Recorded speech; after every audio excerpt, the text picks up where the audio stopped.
Good evening, good morning, good afternoon, good whatever time of day it is.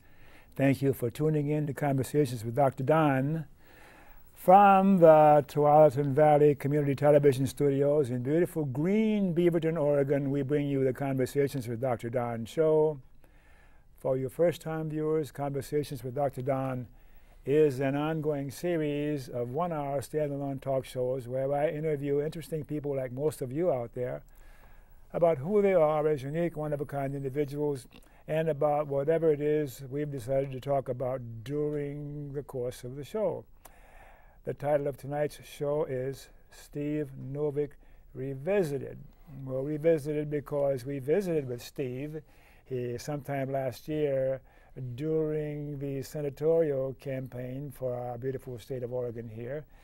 And I was pulling for you, and you didn't quite make it.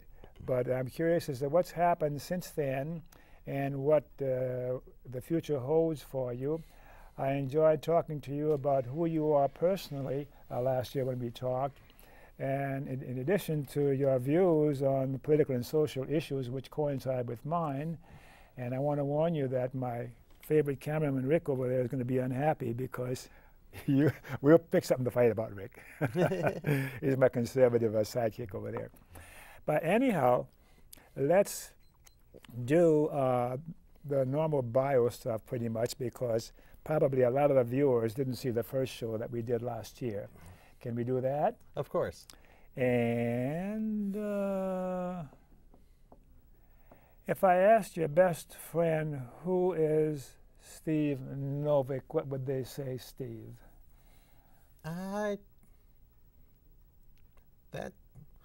What would they say? I think that they would say that Steve Novick is a baseball fan. He's a basketball fan, but doesn't pay enough attention until the playoffs. That he doesn't cook much of anything, but makes really good chocolate chip cookies.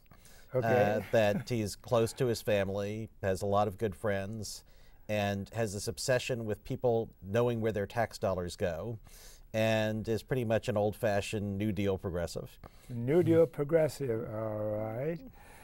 So when and where were you born? I was born in Newark, New Jersey, and to tell the truth, I only lived there for 6 weeks. But in my campaign, I pointed out that I have a lifelong commitment to no self-serve gas, because New Jersey is the only other state in the union with no self-serve gas. So I was born with that commitment. Do you have any memories about your residence? No, never mind. No. I have a trick question I always ask my guests, and I think I'll start off pretty early with you. All right. Why were you born? Why was I born? It was an accident. It wasn't planned. It was not planned. My brother was very young, and no, it was not planned. She was happy about it, though. Yeah, okay. Is there anything of particular interest about your cultural heritage or national heritage or anything like that? Well, I think that it's pretty all-American. My dad was a Jewish guy from Brooklyn. My mother was a, let's say, I wouldn't exactly call her a Protestant because her family wasn't very religious, but they were from Whitehaven, Tennessee, and they met in San Francisco in the mid-'60s. And they were part of the movement. My dad ran an underground newspaper. Whoa. My mom was one of the early Head Start teachers. And I grew up, a lot of my parents' friends were more far out than they were. I mean, I knew a lot of people named Salmon and River, and we knew one kid named Blue Jay Ohm Feldman, and another little girl named, I kid you not, Summer, Fall, Winter, Spring. And really? So my rebellion as a kid was sort of along the line. I mean, I adopted largely my parents' politics, but I rebelled against the culture of feeding your dogs brown rice and doing yoga and all of these other things. Now, I know that yoga is probably it's good exercise, but to me, yoga is associated with the people who fed their dogs brown rice. Do you have a religious preference? I think of myself.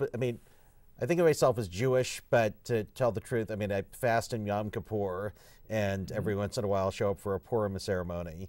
But I can't characterize myself as a thoroughly active practicing Jew. All right. How about your education, your formal education? Tell us a little about that. Well, I only spent 4.5 years in regular public schools because the first few years I would have been in school, I went to the free schools of Northern California, that lefties created. And then when I was in 4th grade, I went to a regular school in Mendocino, California, and then we moved up to Oregon, where I was in 5th grade, skipped 6th grade, was in 7th grade, 8th grade, and half of 9th. And then we were in Cottage Grove when I was in 9th grade, and it used to be in Oregon that the voters of each school district had to agree in a special election to pay enough property taxes to keep the schools going that year. And in Cottage Grove in 1976, the voters of Cottage Grove decided just not to pay property taxes to keep schools going for a while. So there was no school for a couple of months. And I started taking classes at the University of Oregon just to pass the time. And after a while, I just decided to stay there. So a few years in these lefty schools, then a few years in regular public schools, then the University of Oregon, and then I went to Harvard Law School. And you finished Harvard Law School? I did, in 1984. In 84. Wow, how did you get into Harvard Law School? You must have some gray matter up there going, huh? Well, the secret about Harvard Law School is it's easier to get into than, say, Yale Law School or Stanford or Chicago because they're big classes. There's 500 kids. But my class actually has had some famous and you might say infamous members. Elliot Spitzer was in my class. Jim Cramer from Mad Money, he was in my class. Elliot Spitzer, you have any stories about Elliot? I don't. School? I didn't really know him. I remember him because he was a memorable guy, a very intense-looking guy, but I didn't really know him. Okay, and your work, what do you do now to earn your keep? Well, the past couple of since during the campaign, I wasn't earning any money at all. I was, just scraping by to what I'd saved. Since then, in the general election campaign, I worked on some of the ballot initiatives. I helped work to defeat a massive tax cut for the wealthy that Bill Sizemore was trying to push for the second time in 10 years. And I also worked against a measure that a guy named Kevin Mannix put on the ballot to take lottery money and essentially steal it from schools to some of Kevin Mannix's pet crime-fighting ideas. I mean, for instance, he wanted to take a chunk of the money that now goes to schools and you spend it on the state crime lab, and which I thought was kind of puzzling because the state, has a good crime lab, which actually, but recently they got a brand new one, and it's reasonably well funded, better than most public services. And I kind of thought that the only reason Kevin Mannix chose that was that, he called it literally CSI Oregon, so he thought that he could give people a chance to vote for their favorite TV show. We got to digress for a moment. Say a few words about what Kevin Mannix is. Oh, because we're national, and some places we show on the internet too. So who is Kevin Mannix? Used to be a state representative in Oregon, and then he ran for Attorney General as a Democrat and lost in the primary. Then he switched to be a Republican, but he's also specialized in putting ballot initiatives on the ballot, and generally his goal, he put on an initiative to impose mandatory minimum sentences for certain crimes in 1994. He put another measure on the ballot, the same kind of thing for different kinds of crimes this last year. And I'm not pro-crime. I have nothing against going after criminals, but what Kevin Mannix will do is he'll put these measures on the ballot, and which are not very well thought out from public policy perspective. And also, he never says where the money is going to come from. So it always, the state spends money essentially on 3 things: healthcare, education, and crime fighting. So if you spend a bunch more money on crime, it comes out of those, without providing a new revenue source, it comes out of those other services. So you work to defeat any effort that Kevin Mannix has put out? Yes, and that's, Bill Sizemore is another right-wing initiative vendor in Oregon, and he had this measure to simply slash taxes for wealthy folks. So I focused on that measure and Kevin Mannix's measure to steal lottery money from schools to go to his pet projects. So it sounds like you've been carrying on the tradition of your upbringing, of your mom and dad being a progressive leftist. I think they would agree with that. Okay. You have a partner? I do. She's actually in Washington, D.C. We need to figure out a way to get her out here. She worked in the Justice Department when I was in D.C. in the mid-90s, and we started seeing each other again a couple of years ago. So actually I'm going out to spend a couple of weeks with her a couple of weeks from now, but we don't see each other enough, being 3,000 miles away. Can you say her first name? Julia. Julia, you want to say something to her? Julia, hello. Which one? Oh, 3. Julia, if you actually, I was wrong. Apparently you can see this online, so I hope you can find it. And we'll tell you how to do that. And say hi to Thee. Okay. Hobbies are fun. I guess you spend a lot of your time in your work being a progressive activist. A fair amount of my unpaid time I spend, like this next week, nobody's paying me to do this, but it's tax day, and like I said, one of my obsessions is trying to let people know where their tax dollars go. So I've talked a couple of friends of mine in state government into doing a press conference. They did the same kind of thing 6 years ago, where they'll just stand up the day before tax day and say, this is, tomorrow you're paying your taxes, we want to let you know where your tax dollars go. So I was rounding up people representing the education world and the public safety world and the healthcare world to do that.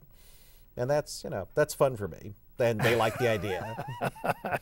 But, I like to go hiking in the gorge. I read a fair amount. I read, the past couple of years, my most common reading for pleasure has been Ian Rankin's detective series around Detective John Rebus. And what else have I, so read, hike. Okay, hiking in the gorge. So what does that mean? See, that means going out to like La Tourelle Falls and doing the little hike you can do there where you started at one big waterfall. Columbia River and walk. Gorge. Right, Yeah, yes, the Columbia River Gorge for our non-Oregon viewers. And when you come to Oregon and you come to Portland, and that's one of the places you must visit, the Columbia River Gorge, yeah. And you can see some pretty dramatic scenery within half an hour from town. Yeah. Okay. And there's no sales tax. No dramatic sales scenery, tax no sales tax. There's all sorts of reasons to spend your vacations in Oregon. I have a question here about your political persuasion, but I don't think we need to ask that, do we? We don't. How do you see the mainstream media? I don't know if that's a correct way to describe it or not. Do you see it as a centrist, or left, or right, or generally speaking? It depends on the issue. I mean, I think that the mainstream media in America is generally socially fairly liberal. I mean, I suspect that most people in the mainstream media in America, aside from Fox News, they're okay with gay rights, they're okay with the right to choose. I think they tend to be kind of economically confused. And it used to be that every major newspaper at least had a labor section, and there was coverage of unions. And I think that, well, actually, James Fallows, the great journalist, and he also used to work for Jimmy Carter, he did a book some years ago called Breaking the News, where he was very critical of the mainstream media, more so, I think, than I would be. And he said that with the development of celebrity journalism and a lot of people, particularly in television, making tons of money, they've lost touch with the economic concerns of working people. And they're not interested in unions, and they don't really think about what kind of money a typical family has to live on. So I think that should be, I'd like to see more focus in the mainstream media on the economic realities that most people have to deal with. But I will say this, I am very disturbed by the collapse of newspapers. And I think that having fewer and fewer people read a daily paper is a very bad thing, because I think that, like the Oregonian, our major paper, the biggest paper in Oregon, it's actually, I mean, a lot of my friends complain about it, but it's a pretty good paper. You can learn a fair amount about what's going on in the state by reading the Oregonian. If they keep on having to cut back and let go reporters, there's going to be a lot less information out there. Same with the Register Guard in Eugene, the paper I grew up with, also a pretty good paper. And people talk about how, well, people will get their information from the internet, but the only news you can find on the internet generally is news that originally came from some daily newspaper. And the bloggers, the commentators, the most of them will tell you they provide their own slant on news that came from the mainstream media, but they don't have time to be investigative reporters because they have jobs and lives.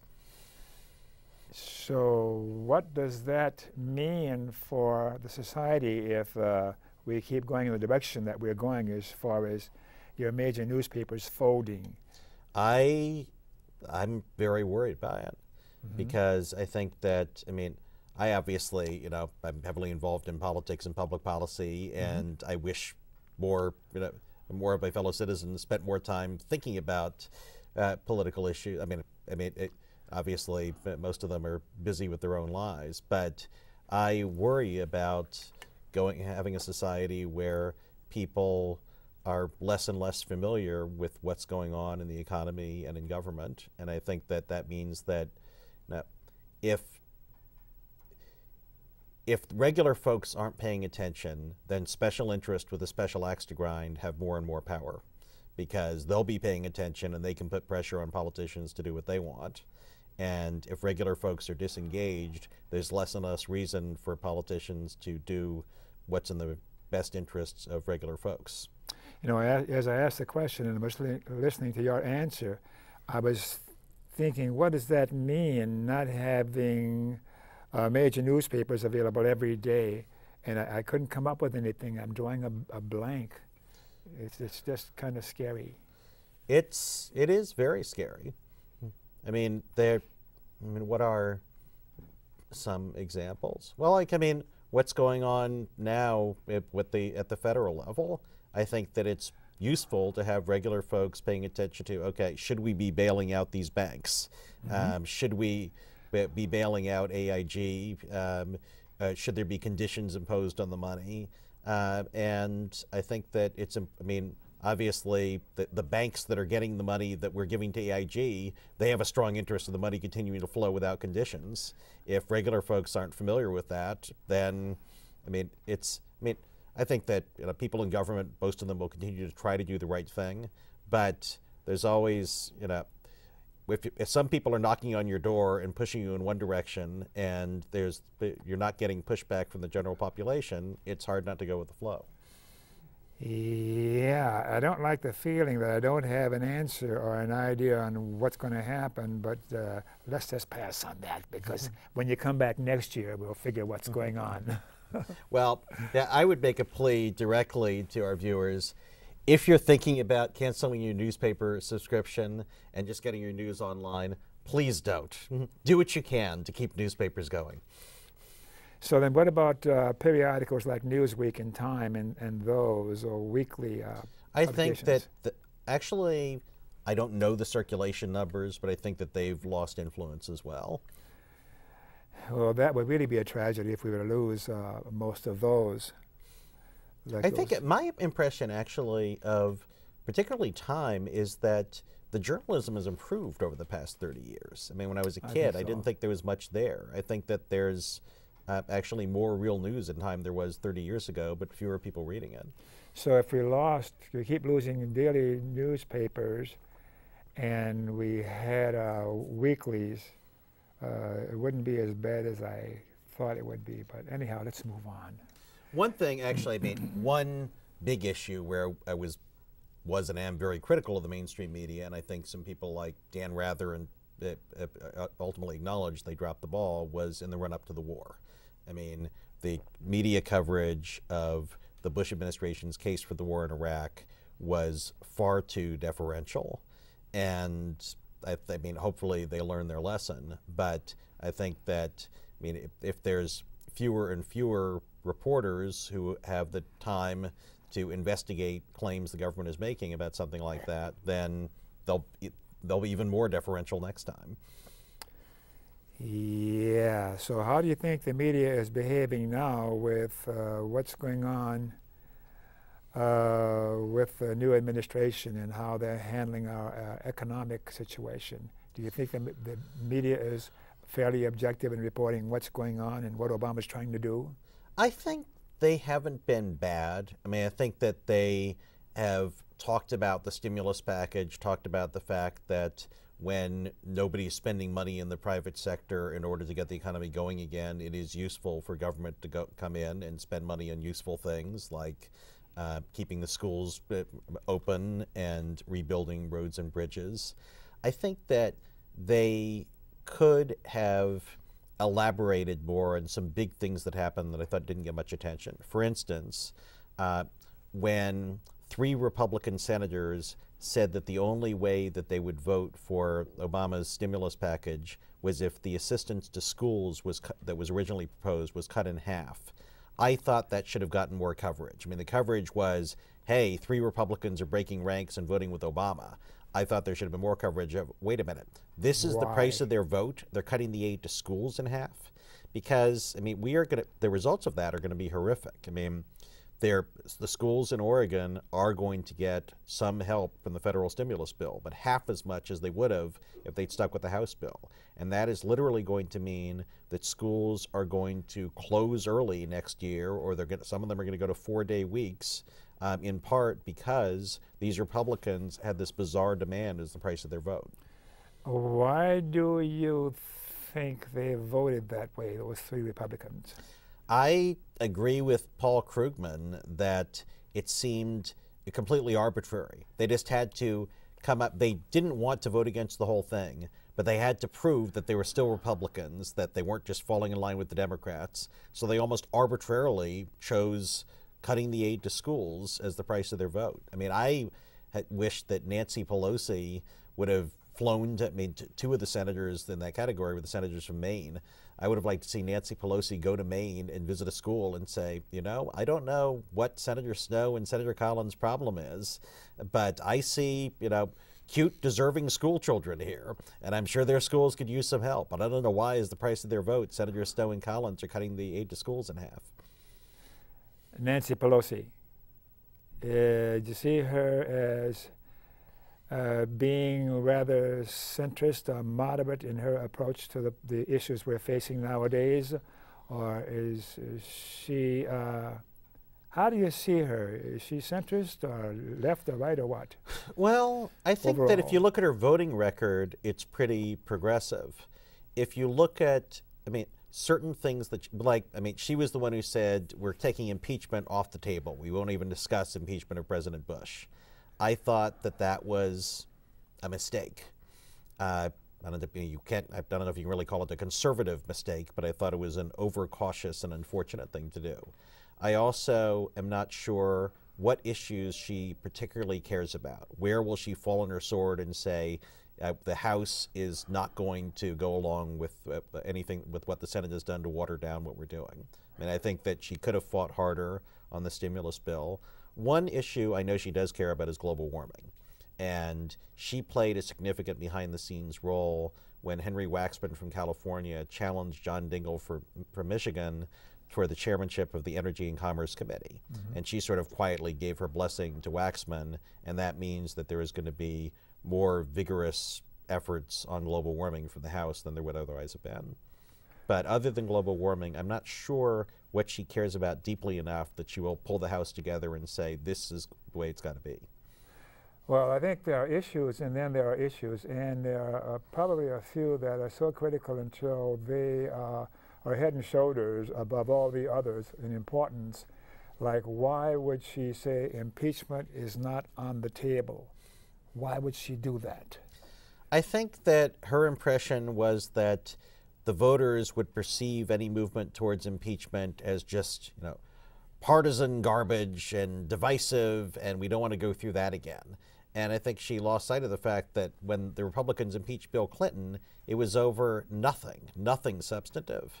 But that when you're talking about administration that is violating people's civil rights, engaging in warrantless wiretapping, kidnapping people and sending them to other countries to be tortured, lying to get us into a war, then those are offenses that should be explored to the fullest, and if there's evidence to warrant impeachment proceedings, it should be pursued.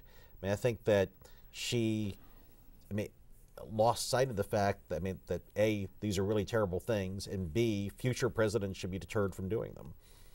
Could it be that if there were impeachment proceedings and investigations that follow, there'd be information coming out that shows Democrats complicit in some of the behaviors that led us into the situation we're in right now? I wouldn't rule that out, but I think that the Bush administration was so arrogant, so secretive, so disdainful of Congress that it's unlikely that Democrats in Congress were that complicit in that many horrible things. I'm not saying, not by virtue of their superior moral compass, but just I think that Congress as a whole was frozen out of so many things under Bush. All right, well, I've been getting the high sign from my director saying that we should be taking a break pretty quick here. So, for about 3 minutes, we'll take a break. In a moment, we're going to put up on the screen a few panels that show information that you viewers may want to make note of during the break. You may want to get a pencil and paper now. Let me tell you about the Dr. Don Show broadcast schedule. For you viewers who live in the Washington County part of the Portland, Oregon metro area, Conversations with Dr. Don Show is a broadcast 5 times each week. Typically, a new show is first aired on a Tuesday and is rebroadcast on the following Friday through Monday. And you can get Conversations with Dr. Don on the internet. You can tell your friends to watch Dr. Don shows on the internet anytime by going to video.google.com and entering Conversations with Dr. Don. We do have an occasional live call-in show, and we have one coming up pretty soon. Periodically, a show is recorded live so that you viewers in the Portland, Oregon metro area can call in and give us your say on whatever it is that we're talking about during the show. The next live call-in show will be on Thursday, April 30th at 8 p.m. in the Portland, Oregon metro area on Comcast Channel 11 and Verizon Channel 22. Now, I want to give you a few key Washington, D.C. phone numbers. If at any time during the rest of the show the thought crosses your mind that you'd like to contact the people in Washington, D.C. who supposedly work for us, the citizens, you can take down the phone numbers that'll also be up on the screen during the break. Call Washington and tell them what you want and don't want them to do. Most of them really do want to hear from you. Now we're going to put up on the screen the appropriate panels, and we'll be back. So see you in a bit.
Okay, we're back.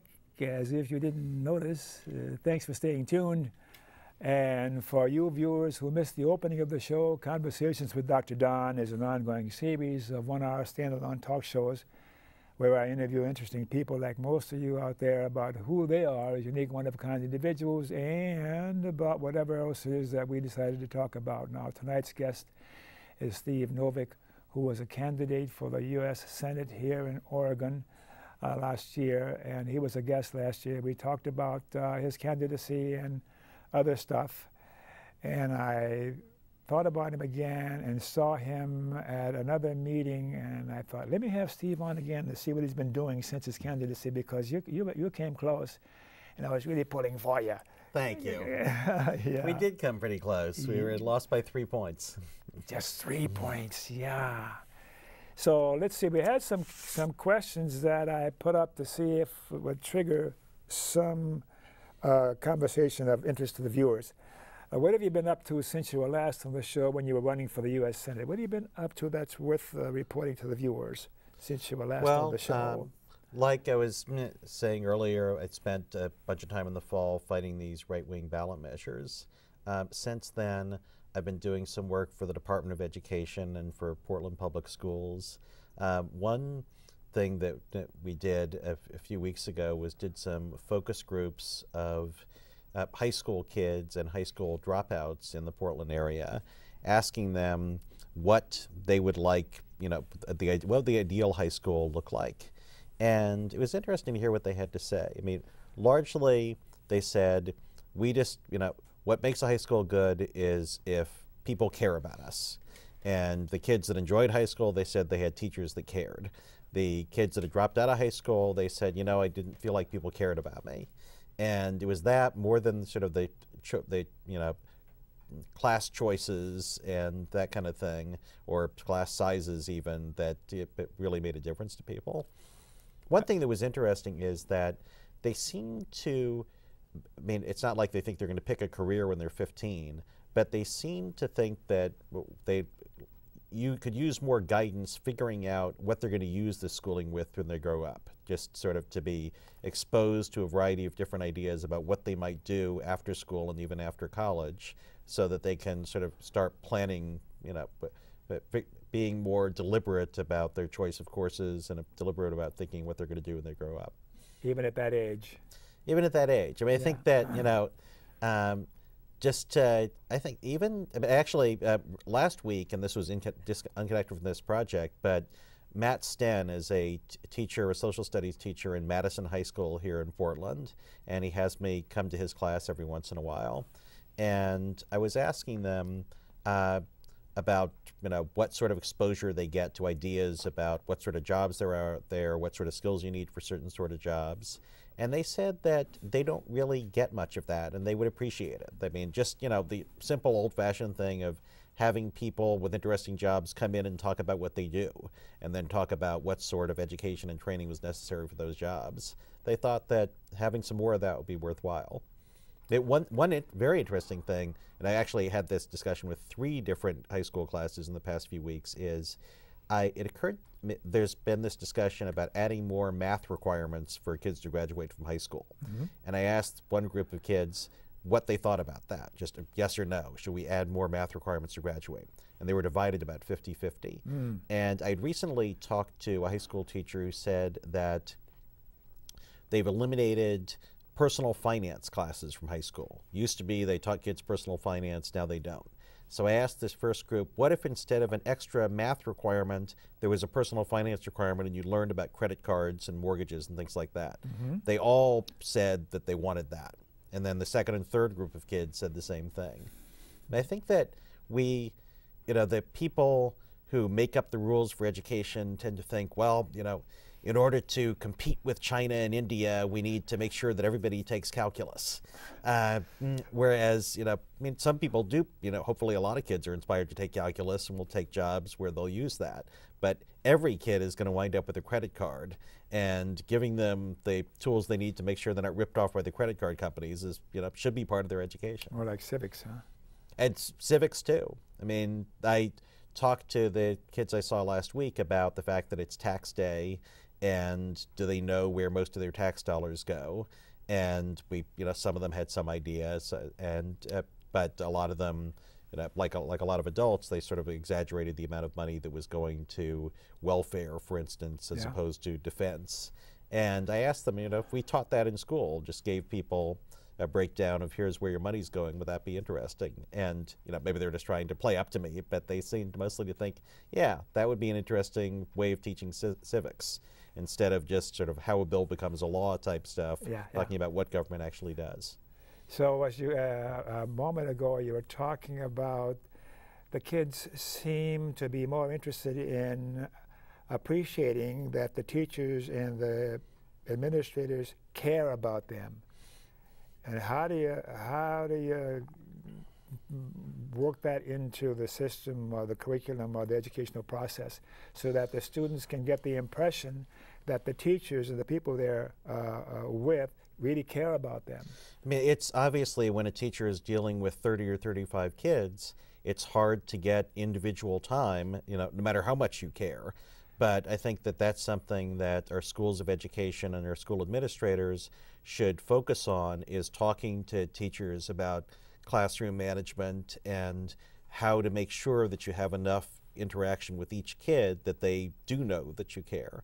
I mean, one thing that I think might be that actually apparently the Seattle School District is exploring is paying teachers an additional amount to, during the summer, go and visit the kids and their parents. And I was reading, Jonathan Kozol, the great writer in education.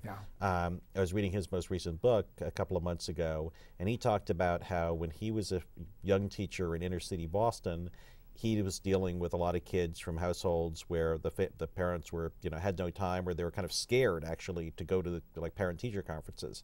So he went and visited every home, and that's, I mean, obviously that takes a lot of time, but apparently Seattle is experimenting with this model of paying teachers extra to spend some time during the summer, making sure they talk to all the kids and their parents. Back to the basics, don't you need to reduce class size and have more money available for the system?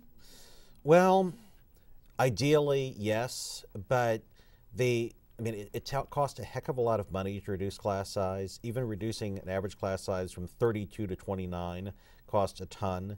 And what a lot of the researchers are saying now is that if you had an extra, say, $1 billion to go into the Oregon education system, you might be better off, instead of reducing class size, buying time.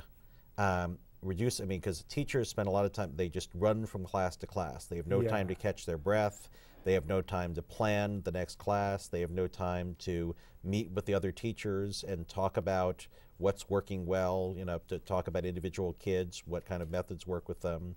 And I think a lot of folks would say that if your time is more important than simply reducing the number of kids in a class, that having more time to think about what you're doing in between classes, as opposed to just reducing the number that's in a particular class. And then there's a personal connection too, with the teacher going to the home and talking to the parents too. That, I think, well, I mean, there's a lot of researchers that say that a lot of kids sort of drop out in between classes, like between 8th and 9th grade.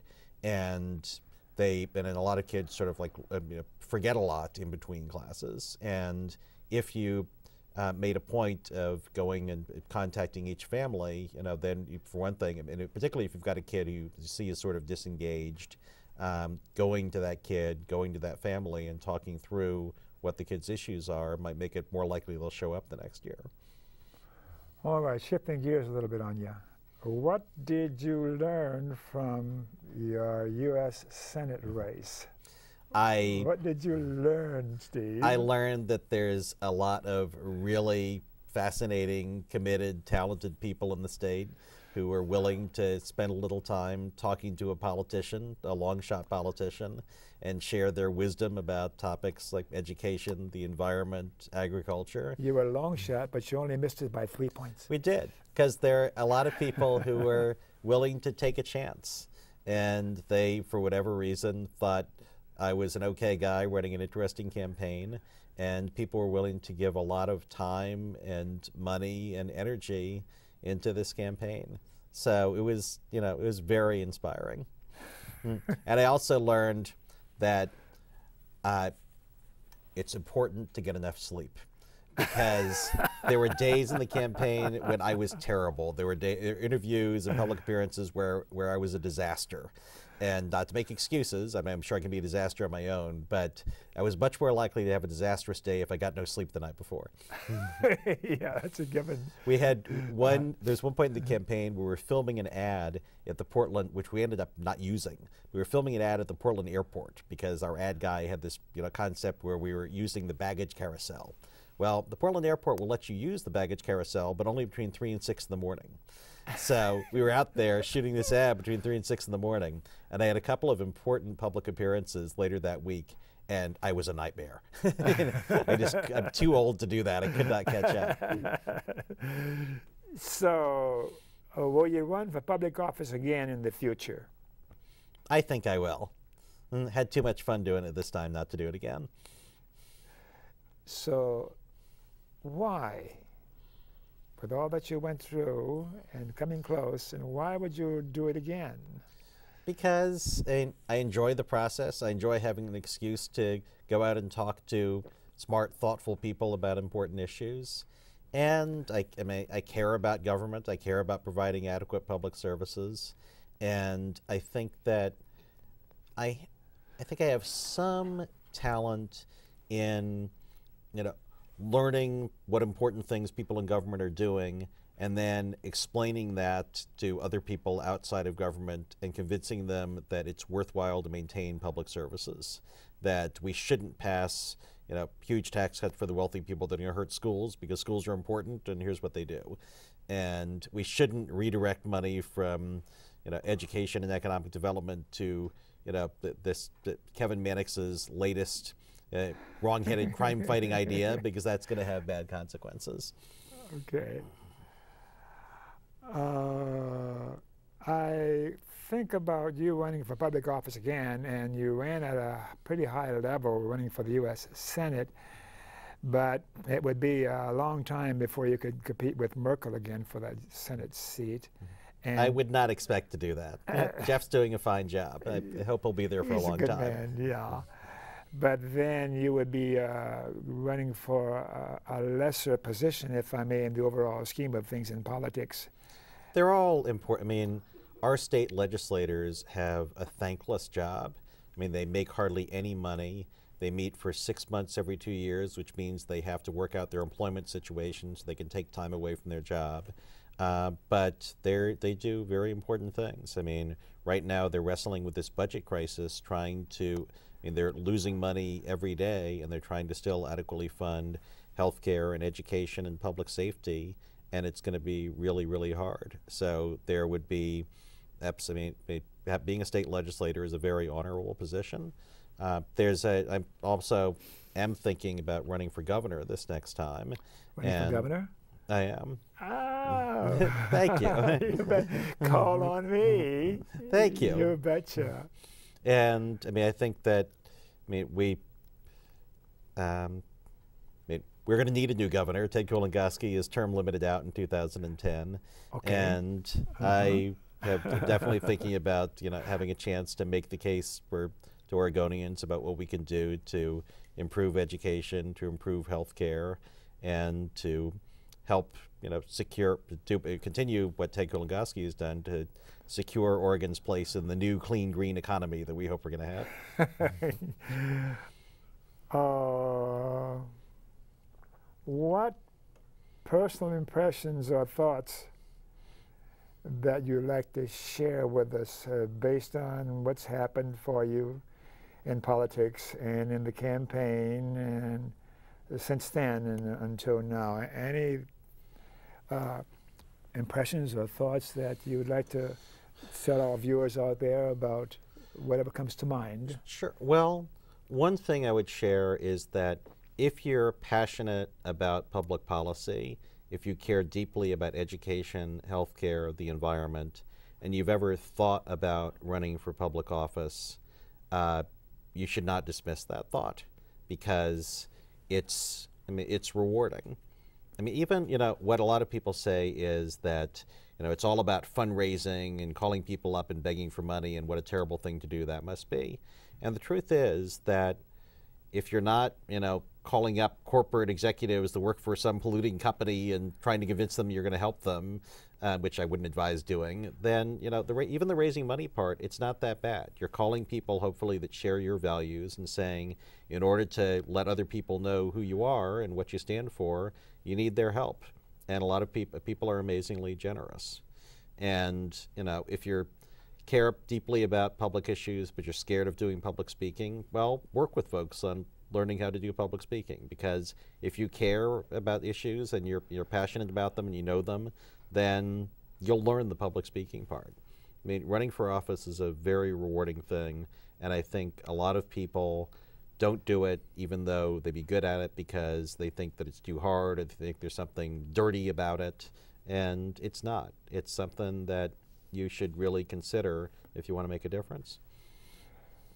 So we have a few minutes left, and in that time I'm wondering what you think about today's Democratic Party and this administration and the direction it's taking us in this economic recovery and America now on the world stage. What do you think about the Democratic Party's performance now through or President Obama? I think we're certainly better off now than we were a few months ago. Well, we have to be. I mean, there are some things that I think that, the fact that we're making a significant investment in keeping public services going and helping to keep the economy going, I think that that's a good thing. I think that the fact that President Obama is trying to talk to Iran and saying that, we might not like some of the things you're doing, but we're not just going to bomb you. We want to have a conversation. I think that that's very encouraging. There's some things that do worry me. I mean, the fact I'm glad that they've stopped calling the people in prison in Guantanamo enemy combatants, but they're also not saying that they're going to give them all a fair trial. I think that we should give people a fair trial. I tend to agree with economists like Paul Krugman that rather than giving tons and tons of money to banks without much oversight, we might have to bite the bullet and temporarily have the government take over some banks and clean them out and before returning them to private hands. I think that what's happened with AIG, people were upset about the bonuses that the executives got, but the more disturbing thing is AIG had all of these trading partners with credit default swaps, and they were going to default on the swaps, and the government has given them all this money which they're using to pay off Goldman Sachs and a bunch of European banks at 100 cents on the dollar. And that is something that it seems rather indefensible. That should be sort of a negotiated thing. Okay, Goldman Sachs, you're going to take part of the hit. The taxpayers are not going to pay you off for the bets you made with AIG. So I think that, I'm a little disturbed at the tendency of the administration to be cautious in economic policy and seem to be worrying a little bit too much about what Wall Street wants. Worrying too much about what Wall Street wants. I've been getting some information that Wall Street is now in charge of the country and the government, rather than the other way around. Well, there's I would encourage viewers to go to YouTube and look for the song "Hey Paul Krugman." There's a 27-year-old kid named Jonathan Mann who wrote this song, "Hey Paul Krugman, why aren't you in the administration? And why aren't you Secretary of the Treasury instead of Timothy Geithner?" And he represents my feelings. Okay, I think we've got that. What about Obama's adventures? It's his war now in Afghanistan. What do you think about the administration's position and what it says it wants to do in Afghanistan and Pakistan? What do you think about that? I'm no expert, but I am worried. It seems that every major power that has tried to control Afghanistan hasn't had much luck. The Russians spent a heck of a lot of time and money and blood there and were eventually driven out. And I wonder if putting more troops into Afghanistan is, but an open-ended commitment is really the right thing to do. I mean, heck, didn't they watch, what was that movie with Sean Connery, The Man Who Would Be King? It's a tough place. Yeah. What about the Somali pirates and the Indian Ocean? I don't have a clue what we should do about the Somali pirates. It amazes me that there still can be pirates functioning and seemingly getting away with it. You would think that with modern technology, I mean, the major powers that they're picking on should be able to figure out how to get after them, but somehow they seem to be flourishing. Perhaps we should program some of those drones to take out the